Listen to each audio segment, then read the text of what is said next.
आज मैं जब दोपहर को खाना खाने घर गया तो देखा कि मेरी बिटिया ने अपना गुल्लक तोड़ दिया था और पैसे अपने दुपट्टे में इकट्ठा कर रही थी।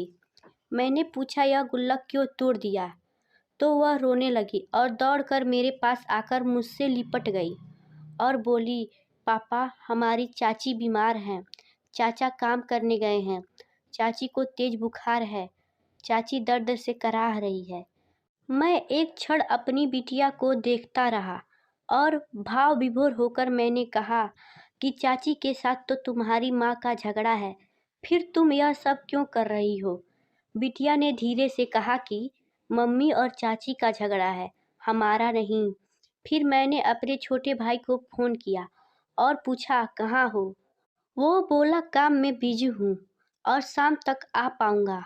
मैंने डॉक्टर साहब को बुलाया, बहू का इलाज कराया और अपनी जेब से पैसे निकाल कर डॉक्टर साहब को देने लगा। तो बिटिया बोली, डॉक्टर अंकल, वो पैसे ना लो, यह हमारी गुल्लक वाले पैसे ले लो। डॉक्टर साहब क्षण भर को अवाक रहे, मेरी तरफ देखते रहे, फिर बोले, माजरा क्या है? मैंने पूरा वाक्य सुनाया। डॉक्टर साहब नम आंखों से मुझसे बोले, देख लो, ऐसी होती है बिटिया।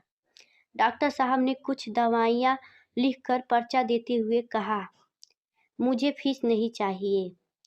इन्हीं पैसों से आपकी बिटिया की शादी में हमारी तरफ से एक तोहफा दे देना।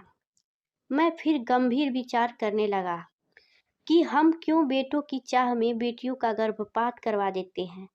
ये बेटियां किसी भी तरह बेटों से कम नहीं है। इसलिए भाइयों, बेटियों की शिक्षा देश की रक्षा।